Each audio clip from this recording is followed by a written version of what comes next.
حیات شاهزر علامه باباجان غفورов تاجیکان.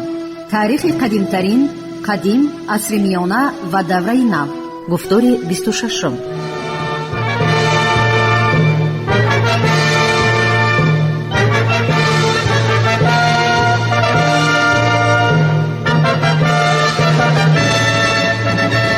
اثر تاجیکان شعله‌ای بود که به صحیفه‌های تاریک و فراموش گشته تاریخ ملت تاجیک روشنی انداخته، پدیده‌های خودشناسی و افتخار ملی را تکمیل داد. پرزیدنت جمهوری تاجیکستان امامعلی رحمان.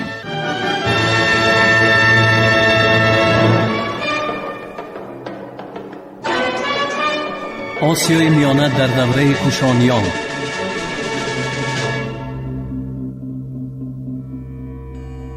کنیشکا و رونق دولت کوشان.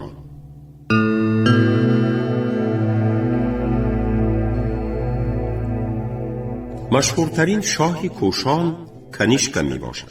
تحلیل نام وی در علم باعث مباحثه و مناظره دور و درازی گردید. بیلی اظهار اندیشه کرد که قسم اولی این نام از کلمه کن خرد جوان برآمده است و معنای تمام کلمه جوانترین یا خردترین است. خیلی این کم به این فکر راضی، ولی برخلاف بیلی وی به سوفیکس معنای دیگر داد. ایوانوف تکلیف کرد که سوفیکس تخاری و خود کلمه مشترک فارس و تخاری شمرده شود. اگر معنای نام کنیشکا تا به حال انیق معین نشده باشد، مسئله معین نمودن سنه عهد وی از آن هم مشکل تر است. ظرافت فرضیه و تخمین‌های سیرشمار جای معلومات انیق را گرفتن نمی‌تواند. سنه‌های نهایت مختلف از سال 78 سر کرده تا سال 278 میلادی پیشنهاد شده‌اند. در وقتهای آخر نومیزمات‌های هم سویتی و هم خارجی سنه‌های ثانی‌تری یا نسبتاً ثانی‌تری ابتدای عهد کنیشکا را درست‌تر می‌گویند، ولی در آمد گپ این عقیده آنها باعث اعتراضی سختی مقابلان آنها گردیده است.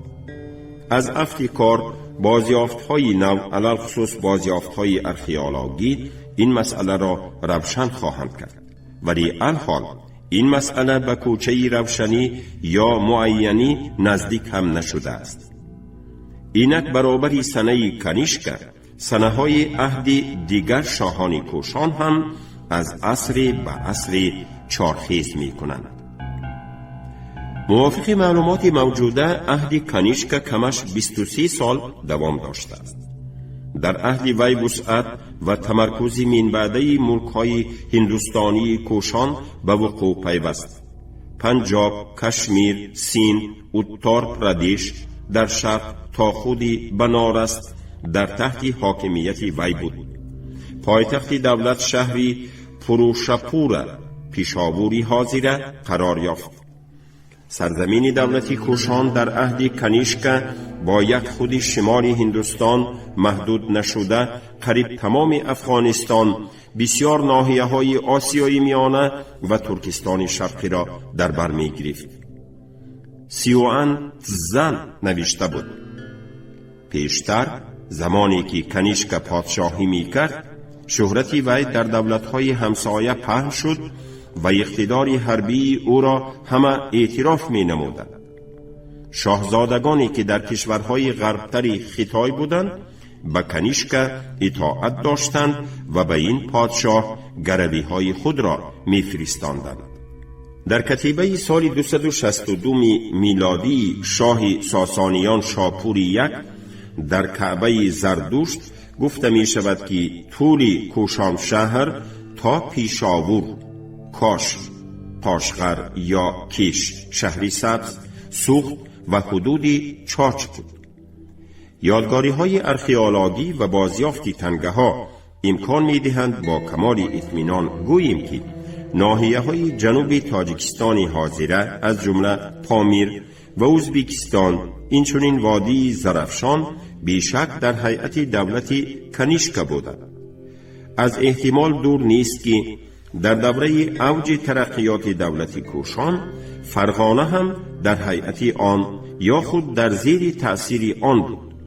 این نکته را در حق ناحیه های مجرای مابین دریای سیر هم گفتن ممکن است. در این بابت درباره خوارزم یگان گپ انیق زدن ممکن نیست. ادعای موجود بودن خوارزم کوشانی که در ادبیات بسیار به نظر می رسد الحال اساس مستحکم ندارد.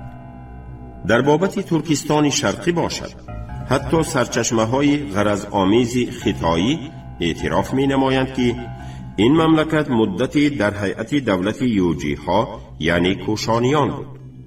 اول کوشانیان و خطای خنها رابطه دوستی داشتند، ولی بعدتر دربار خنها با راه خیانت هیئت سفارت کوشانیان را به حبس می گیرد. در نتیجه جنگ های بسیار می شود. در نهایت کار در ابتدای عصر دوی ایره نو به کوشانیان میسر شد به تخت سوله قاشقر واری خود را بردارند و حاکمان این مملکت از یوجی ها می ترسیدند. در نتیجه مفهومی خرونولوژی کوشانیان الحال معلوم نیست که این جنگ های کوشان و خیتای در عهد کنیشک شدند یا در عهد نیاگانی وی. مأخذ های هندی هم اشغال تریم نام ولایت ترکستان شرقی و هم غلبه در غرب بر پارت ها را با نام کنیشک علاقمند کردند. همه این دلالت به آن دارد که کنیشک توانست نه فقط خاک دولت خود را وسعت دهد، بلکه از افتکار به کلانترین دولت‌های همسایه ضربه های سخت زند. روایت‌های بودایی نام کنیشک را با دین بودایی سخت وابسته کرده. موافق این روایت کنیشک به دین بودایی گذشته پیروی محکم اعتقاد این دین شد و بنا و انشاءات‌های سرشمار دین بودایی، ستوپها، ویهارها و غیره ساخت. روایت هست که انجمن سیوم بودایی محض با تشبس او جمع شده است.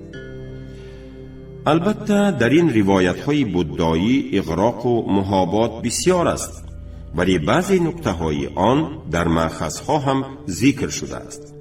مثلا بیرونی خبر می دهد که کنیشک در پشاور کنیکچت ینم معبد ساخته بوده است. بیشک اساس همه روایت یگان حادثه و واقعه ریالی است. در این بابت چنین فکت جالب دقت می باشد. یکی از نیاگان کنیشک شاه کوشان ویما کتفیست در تنگه های خود فقط یک خدای هندوها شیوه را تصویر می کرد، ولی در تمغه های کنیشک و وارثی وی خوبیشک رسم این خدا باشد هم در بین رسم های 30 خدای دیگر جای نظرناگیری دارند. در بین این خداها رسم بودا و کتیبه بودا و بودا شکیمونی هستند. در تنگه های کنیشک دیگر خداها مثلا خداهای انتیقی هم تصویر شده‌اند. در بین این خداها خداهای کیشی زردشتیه، خدای غلبه و باد ویریتراگن، اناهیتای مشهور، خدای آفتاب و غلبه میتره، رمزی ثروت و حکم پادشاهی فرا بر این خداها به نظر می رسد. ولی عالمان به یک عقیده نآمدند که این سیر خدایی انعکاسی ابزای حقیقی دین کوشانیان است یا سبب آن مقصد سیاسی می باشد. یعنی با همین راه طبقه های گوناگون دولتی بیکناری کوشان را دلگرم کردنی بودند. محض در عهد کنیشک بار اول در تنگه ها به زبان باختری نه یونانی نوشتجات پیدا شد که با نمودی کوشانی خط یونانی اجرا شده بود. این نویگری کنیشک خیلی به مورد برآمد که من بعد هم در تنگه های کوشانی استفاده می شد. خلاصه در عهد کنیشک در ساحه مدنیت معنوی دیگرگونی های کلان به وقوع آمد. در برابر خیلی آزاد بودن دیگر دینها، دین بودایی اعتباری بیشتری پیدا کرده، به آن خودی پادشاه هم معتقد می شود. زبانی باختری اهمیت بیشتری پیدا کرده، از افتکار به زبان رسمی یا خود به یکی از زبانهای رسمی مبدل می گردد. در عهد کنیشک تنگه بسیار برآورده می شد. هنرمندی و تجارت رونق می یابد. دولت کوشان به اوج اقتدار خود می رسد. ولی در عین حال تأثیر دیگر قوه های مرکزگریز زور می شود. یعنی بی نهایت گوناگون بودن ملک های هیئت دولت کوشان، مقابلت بعضی حاکمان و سیاست تجاوزکارانه دولت ساسانیان که در روی خرابه های دولت پارت در ایران به وجود آمده، سال 226 ایره ما اکنون قوت می گرفت، امنیت دولت کوشان را خللدار می کرد.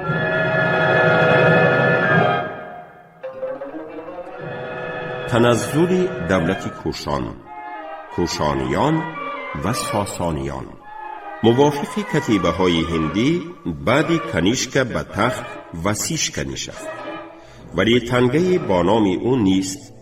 تنگه های هستند که در آنها خائرکا اصلا خواهشکا، زیرا در خط باختری آوازی ش با ر افاده میشد ذکر شده است و او را از روی در کتیبه چگونه تلفظ شدنش خویشک میگویند. وی زیاده از 30 سال حکمرانی کرده است. از جمله دیگر شخصانی که طولانی در سر اداره دولت نشسته بودند وسودیو را نام بردن لازم.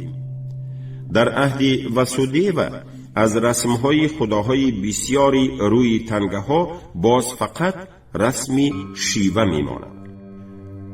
ضمناً چطوری زی ملهم به این اشارت کرده است، در تنگه های وسودیو چنانچه در تنگه های ویما کتفیس رسمی شیوه چنان کشیده شده است که به نمهای ثانیتری تصویراتی وی خاص بوده. به همان فرقه شیوئیزم منصوب است که دیگر خیل دینها را با تعصب تمام مطلقا اعتراف نمی کرد.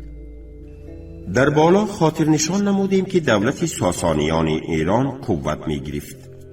شاه ساسانیان شاپور یک سالهای 242 272 ایره نو، سالهای 40 عصری 3 ایره نو به شرق لشکر می کشد. در کتیبه خود شاپور و وارثان او خود را شاهان سکستان، توریستان و هندوستان تا کرانه دریا نامیدند. به فکر لوکانین به شاپور یک در واقع میسر شده است که از افتکار تنها ناحیه های دوردستی سابق دولت پارت از جمله مرو و سیستان را به خود تابع نماید. در بالا کتیبه سال 262 کعبه زردشت را راجع به کوشان شهر ذکر کرده بودیم. در این کتیبه پیش از روی خط ناحیه ها از جمله آنها کوشان شهر، شاپور یک میگوید که حکمم رواست و بعدی روی خط باشد. علاوه می کند همه آنها باج می دادند و اطاعت داشتند. عقیده هست که احتمال کوشان شهر خودش در هیئت دولت ساسانیان نباشد و فقط باجدیه آن باشد، ولی عادتاً چنین می شمارند که کوشان شهر در هیئت دولت ساسانیان بود. کوشان شهر چقدر در هیئت دولت ساسانیان بود؟ این الحال معمای حل ناشدنی می باشد. شاید که این به شاهان ساسانی اطاعت داشتنی حاکمان کوشان باشد. خبری سرچشمه ها به یکدیگر موافقت ندارند و حتی خلافی هم دیگرند. از یک طرف مورخ عرب طبری می نویسد که نخست از ساسانیان اردشیر یک مرو، بلخ، خوارزم را تا حدود اقصای خراسان ضبط کرده است. عادتاً این خبر را درست می شمارند و تنها بعضی عالمان به آن شک دارند. اگر فرض کنیم که خبری تبری درست است و اصلی معنای نوشتجات کعبه زردوشت همان می باشد، پس به این نکته ها یک شهادتی که از مأخذهای مانویه برمی آید خلاف می شود. اساسگزاری مذهب مانویه مانی در میانه های سالهای 70 عصر سید به شرق معر امانم واعظی را فرستاده بود. این واعظ از خراسان گذشته به حدود کوشان رسید. بعدتر روایت هست که به زنبه، زم شهر و عبورگاه است در امودریا در قریبی کرکی حاضره آمده است. از افتکار آخرین محل سیاحت معر اما شهری وروچن در قریبی بلخ در زیر حاکمیت شاهان کوشان یا خود شاید در زیر حاکمیت آری دولت ساسانیان بود یا به آن اطاعت داشت. خلاصه به ساسانیان به هر حال میسر شده است که به کوشانیان ضربه سخت زنند و قسم بسیاری ملک‌های آنها را کشیده گیرند. ولی کی؟ مسئله سنه از دولت ساسانیان شکست خوردن دولت کوشان به حل مسئله معین نمودن سنه ساسان و کوشانی و کوشان و ساسانی نام تنگه ها حل کردن نمی شود. به تدقیق این مسئله کانینگم، هرتزفلد، بیوار، لوکانین، گیابلبرین، مؤرخان و نومیزمت ها مشغول شدند. یک قسم این تنگه ها مثل تنگه های ساسانی سکه زده می شدند. در این تنگه ها با زبان فارسی میانه خط هست. این تنگه ها را زرابخانه های مرو و هرات می برآوردند. دیگر خیل تنگه ها مثل تنگه های دوره های آخری دولتی کوشان برآورده می شد و در آنها نامی وسودیوه بود. خط این تنگه ها هم به زبان فارسی میانه ولی آن با حروفات کوشانی نوشته شده است و ضمناً در بعضی آنها کلمه بخلا یعنی بلخ هست. به تخمین خرتفلد همه تنگه هایی که به تنگه های کوشانیان شباهت دارند در بلخ سکه زده می شدند. حتی همان تنگه ها که در آنها نامی شهر نیست نیز از بلخ می برآمدند. ولی بیور این ادعا را حقانی زیر شک مانده عقیده اظهار نمود که زرابخانه اساسی در قریبی های کابل واقع بود.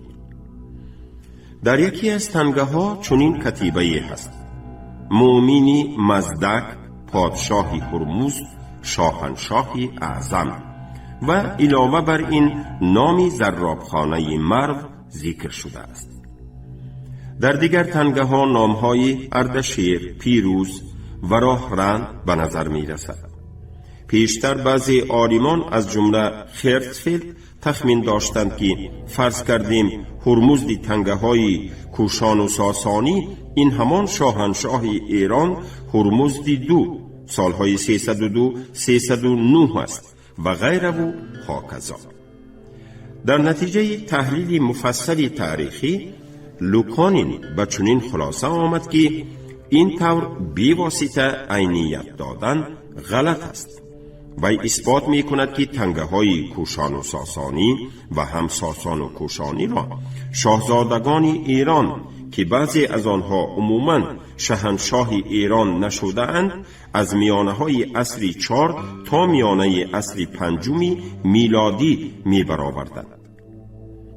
قبول این نکته به اندازه تقویت عقیده سنه‌های ثانی‌تری اهل شاهان کوشان و زوال دولت کوشان است. یعنی این سنه نه عصر 3 بلکه عصر 4 می شود. ولی دلیل هایی هستند که فرضیه لوکانین را رد می کنند. الحال خلاصه قطعی برآوردن ممکن نیست. زوال دولت کوشان کاری یک باره نبود، بلکه عملی بود که در مدت طولانی با تأثیر سببهای بیرونی و داخلی به وقوع می پیوست. ما مناسبت کوشانیان و دولت ساسانیان را دیده برآمدیم، ولی دولت کوشان مجبور بود که ضد چندین سمت مبارزه برد و در داخل خود کوشانیان هم کیم چخیل جای عوض‌کنی قوه ها به عمل می آمده است. از جمله در این باره سالنامه ختایی دلالت می کند.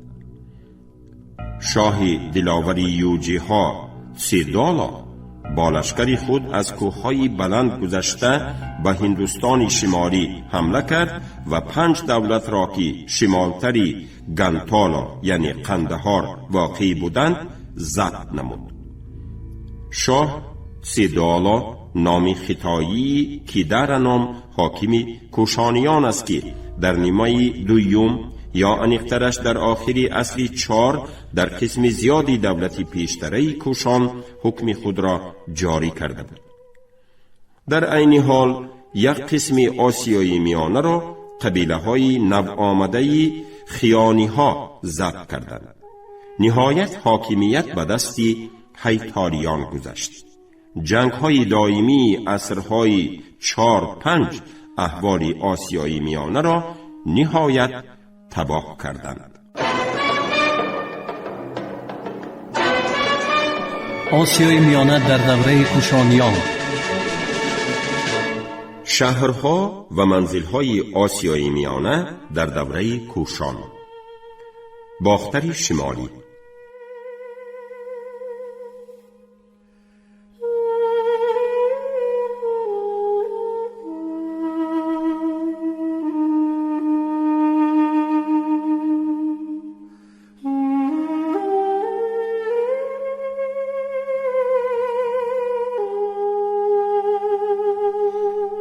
با طفیل تحقیقات‌های مفصل و منظم ارخئولوژی تریتوریای آسیای میانه، افغانستان و شمالی هندوستان امکان شد که مسئله یک نوع تمدن شهری بودن ایمپریای کوشان را پیش گذاریم. بغرام بر این شهرهای کلان دوره کوشانیان در نزدیکی شهر کابل، کپیسه قدیم، تکسیل قریبی ربلپیندی، تکاسیل یا تکششیل هندوستان قدیم، 400 شمال و شرقتر شهر پیشاور، پوشکلاباتی قدیم بر این شهرهای کلان تدقیق شدند. اکسپدیسیای ارخئولوژی سویتی و افغان یکی از کلانترین شهرهای جنوبی باختر دلورجین تپه را تدقیق کرده ایستاده است. این شهر قریب 36 هکتار وسعت داشته در 40 کیلومتر شمال و غربی شهر بلخ واقع است. اکسپدیسی‌های ارخئولوژی سویتی در آسیای میانه چندین شهر و منزل‌های دوره کوشان را حفریات کرده. متریال به اندازه کلان است که ما درباره بعضی آثار تدقیق شده انتخاباً مختصر معلومات می‌دهیم. یکی از شهرهای کلانترین باختر شمالی در دوره کوشان شهر ترمیز بود.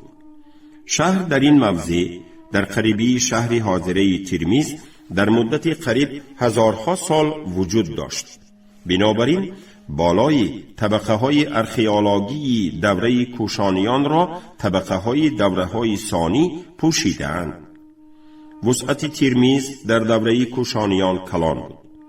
در شهر مرکزهای کلان عبادت، معبدهای بودایی قراتیپه و فیاستیپه جای داشتند. در شهر بسیار استخوان‌های هنرمندی از جمله دکان‌های کلاری بودند. ترمیز کوشانی یکی از مرکزهای استحصال فلوزات و از افتکار مرکز صناعت فلوزی بود. در قبطهای ارخئولوژی دوره کوشانیان بسیار پاره‌های شخ شده مانده معدن گداخته یافت شدند که در رفت گدازش همان وقته معدن پیدا می شدند.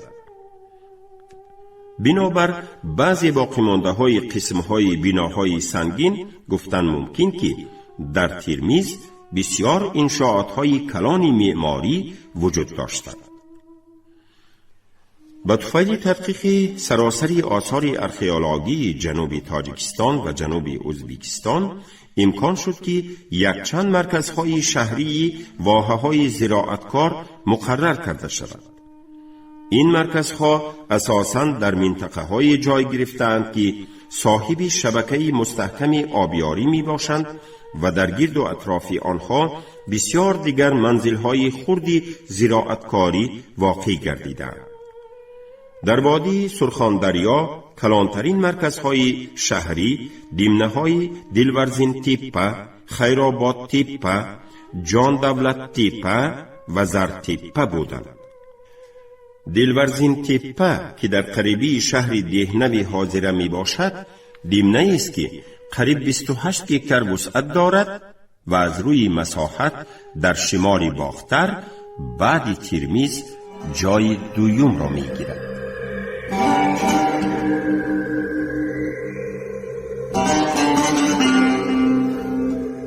اثری تاجیکان شعله‌ای بود که به صحیفه‌های تاریک و فراموش گشته تاریخ ملت تاجیک روشنی انداخته پدیده‌های خودشناسی و افتخار ملی را تکمیل داد. پرزیدنت جمهوری تاجیکستان امام علی رحمان.